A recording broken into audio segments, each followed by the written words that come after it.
قیامت ہمارے بہت قریب آ چکی ہے اور ہم سب قرب قیامت کے بالکل آخری زمانے کو اپنی آنکھوں سے دیکھ رہے ہیں۔ یہ فتنوں کا وہ دور ہے جب نبی کریم صلی اللہ علیہ وسلم کی تمام پیشن گوئیاں اور قیامت کی نشانیوں کا مسلسل ظہور ہو رہا ہے اور ہر بات سچی ہوتی دکھائی دے رہی ہے۔ انہی نشانیوں میں ایک ایسی نشانی ہے جو عرب میں عام ہوتی دکھائی دے رہی ہے اور جو اتنی حیران کن ہے کہ کوئی مسلمان اس کا تصور بھی نہیں کر سکتا۔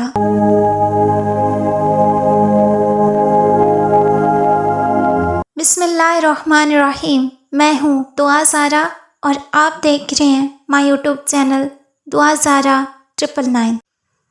قیامت کی اس نشانی کا تعلق ظہور اسلام سے قبل عرب کی مشہور دیویوں لات اور عزیٰ سے ہے۔ حضرت محمد صلی اللہ علیہ وسلم کی آمد سے قبل عرب کے لوگوں میں بت پرستی عام تھی۔ یہ لوگ اپنے ہاتھوں سے بنائے ہوئے پتھر کی پوجا کیا کرتے تھے۔ مختلف عرب قبائل میں الگ الگ بتوں کی پوجا ہوتی تھی جن کی طرف عجیب و غریب قصے کہانیاں منسوب تھیں۔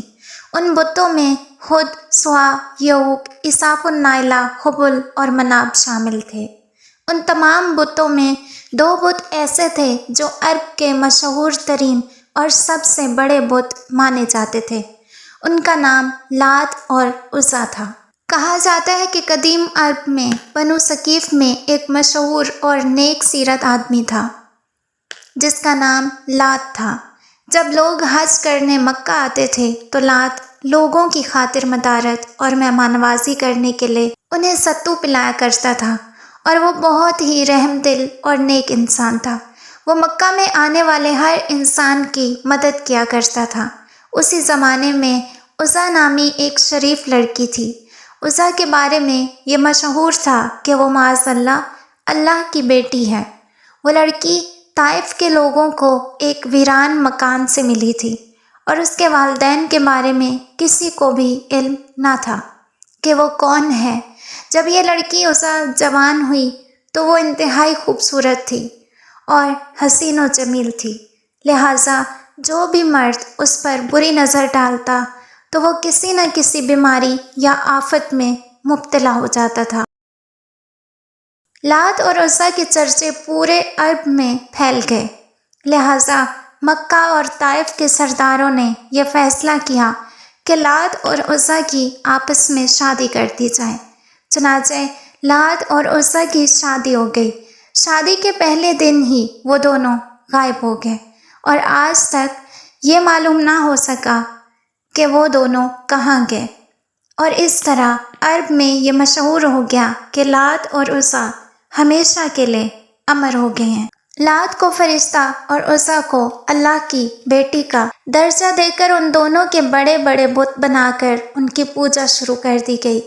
عربوں کا یہ عقیدہ تھا کہ لات و عزیٰ ان کو دولت، اولاد، حسن اور جنگ میں فتح دلانے اور ان کے دشمنوں کو ذلیل کرنے کی قدرت رکھتے ہیں، اور طائف کے علاقے میں ان کے عظیم بت تھے۔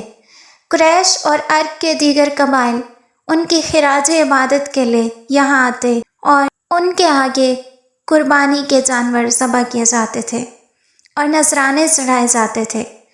عزیٰ کے بت کی ایک خاص بات یہ تھی کہ یہ بت اپنے ماننے والوں سے باتیں بھی کیا کرتی تھی اور اس کے اندر سے آوازیں آتی تھیں۔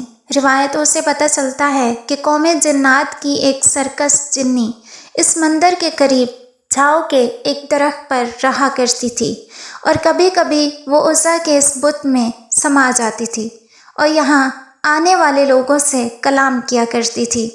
کاہنوں نے لات و عزیٰ کے نام لے لے کر اور ان کی قسمیں کھا کر کئی عقیدے بنائے اور لوگوں کو بے وقوف بنایا۔ قریش خانہ کعبہ کے گرد طواف کرتے ہوئے ان بتوں کا نام لے کر نعرہ لگایا کرتے تھے۔ 6 صدی عیسوی میں جب حضرت محمد صلی اللہ علیہ وسلم کا ظہور ہوا تو اللہ نے ان بتوں کے متعلق یہ آیت نازل فرمائی۔ تو عزیٰ کو دیکھا اور تیسری ایک اور دیوی منات کو، کیا تمہارے لیے لڑکے اور اللہ کے لیے لڑکیاں ہیں؟ یہ کیسی ناانصافی کی تقسیم ہے۔ یہ بت محض چند ناموں کے سوا کچھ بھی نہیں جو تمہارے باپ داداؤں نے رکھ لیے ہیں۔ ان کی کوئی بھی دلیل اللہ نے نازل نہیں فرمائی۔ یہ لوگ تو صرف گمان کے لیے ان چیزوں کے پیچھے چل پڑے ہیں جو ان کے دل چاہتے ہیں۔ فتح مکہ کے بعد نبی کریم صلی اللہ علیہ وسلم نے کعبے کے گرد رکھے تمام بتوں کو توڑ دینے کا حکم دیا، اور پھر آپ صلی اللہ علیہ وسلم نے حضرت مغیرہ بن شعبہ کو لات کا بت توڑنے کے لیے بھیجا۔ لہٰذا مغیرہ نے لات کے بت کو توڑ کر اس کی جگہ ایک مسجد کی تعمیر کی۔ اسی طرح آپ صلی اللہ علیہ وسلم نے خالد بن ولید کو عزا کے بت کو مسمار کرنے کے لیے بھیجا۔ اسی طرح مکہ کی مقدس سرزمین کو بتوں کی نجاست سے ہمیشہ کے لیے پاک کر دیا۔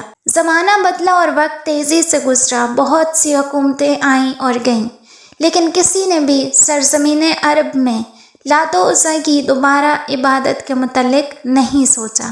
لیکن قیامت کے قریب لات و عزا کے ان بتوں کا دوبارہ ظہور ہوگا اور یہ دوبارہ منظر پر آئیں گے۔ لہٰذا حضرت عائشہ رضی اللہ تعالیٰ عنہما سے روایت ہے کہ آپ صلی اللہ علیہ وسلم نے پیشن گوئی کرتے ہوئے فرمایا، دن اور رات کا سلسلہ اس وقت تک ختم نہیں ہوگا جب تک لات و عزا کی دوبارہ عبادت نہ ہونے لگے۔ اس پر سیدہ عائشہ نے کہا، میں تو سمجھی تھی کہ عرب میں دوبارہ کبھی بت پرستی نہیں ہوگی۔ حضور صلی اللہ علیہ وسلم فرمانے لگے، اس میں جو اللہ نے چاہا وہ عنقریب ہوگا۔ پھر اللہ ایک پاکیزہ ہوا بھیجے گا جو ہر اس شخص کو موت کے حوالے کر دے گا جس کے دل میں رائی کے برابر بھی ایمان ہوگا۔ باقی وہ رہ جائیں گے جن میں کوئی خیر موجود نہ ہوگی، وہ اپنے مشرک باپ داداؤں کے دین میں واپس چلے جائیں گے۔ آج مملکت سعودی عربیہ میں نبی کریم صلی اللہ علیہ وسلم کی یہ پیشن گوئی حرف بہ حرف سچ ہوتی دکھائی دے رہی ہے۔ نبی پاک صلی اللہ علیہ وسلم نے توڑ ڈالا اور ہمیشہ کے لیے کعبے اور مکہ سے بت پرستی کا خاتمہ فرما دیا تھا۔ آج عرب کے لوگوں نے انہی لات و عزا کے بتوں کو دوبارہ بنانا شروع کر دیا ہے۔ حالیہ دنوں میں سعودی عرب کے ہیریٹیج منسٹری کے آفیشیل بیان سے یہ بات سامنے آئی ہے کہ لات و عزا کو عرب کی قدیم دیویوں کی حیثیت دینی چاہیے، کیونکہ ان کی تاریخی سرزمین عرب سے ہمیشہ سے جڑی ہے اور مستقبل میں بھی جڑی رہنی چاہیے۔ رپورٹ کے مطابق سعودی حکومت فارن ٹریولرز کے لیے ایسے ہیریٹیج میوزیم بنانا چاہتی ہے جہاں عرب میں پوجے جانے والی ان قدیم دیویوں کے بتوں کو نصب کیا جائے۔ حال ہی میں مشہور اسلامی اسکالر ریسرچر شیخ عثمان ابن فاروق نے یہ انکشاف کیا کہ سرزمین عرب میں لات و عزا کی عبادت شروع ہو چکی ہے۔ فی الحال ان لوگوں کی تعداد بہت کم ہے جو اپنے گھروں یا مخصوص مقامات پر ان دیویوں کی پوجا کرتے ہیں، اور ان کے پاس ٹھوس ثبوت اور شواہد ہیں جس میں لوگوں کو لات و عزا کی عبادت کرتے دیکھا جا سکتا ہے۔ سعودی عرب کی مذہبی آئیڈینٹی کو مزید قومی رنگ دینے کے لیے سوشل میڈیا پر لوگوں کی ایک بڑی تعداد یہ کمپین چلا رہی ہے کہ لات و عزا کو سعودی کے ورثے کے طور پر دوبارہ متعارف کروایا جائے۔ ان لوگوں میں زیادہ تر نام نہاد لبرل طبقہ ہے اور وہ لوگ ہیں جو محمد بن سلمان کی پالیسیز کو سپورٹ کرتے ہیں، جبکہ انٹرنیشنل میڈیا کی ایک رپورٹ کے مطابق سعودی عرب کے انتہائی قدیم علاقے اتیمیہ سے ایک مورتی کا سر ملا ہے جو آج سے 2200 یا 2400 سال پرانا ہے۔ تیمیہ سے اور بھی کئی قدیم اشیاء برآمد ہوئی ہیں۔ ان چیزوں کو محفوظ رکھنے اور سعودی کی بت پرستانہ تاریخ کو زندہ رکھنے کے لیے بہت جلد ہی ایک عجائب گھر تعمیر کیا جائے گا جہاں یہ تمام چیزیں رکھی جائیں گی۔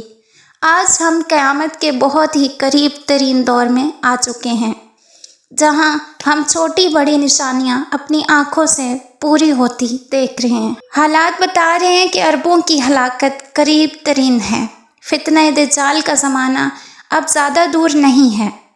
اللہ تبارک و تعالیٰ امت مسلمہ کو شرک و بت پرستی جیسے گناہ عظیم سے بچائے رکھے اور عربوں کو ہدایت دے، اور اس دور فتن میں ہمیں نیک اعمال کرنے کی توفیق عطا فرمائے۔ آمین یا رب العالمین۔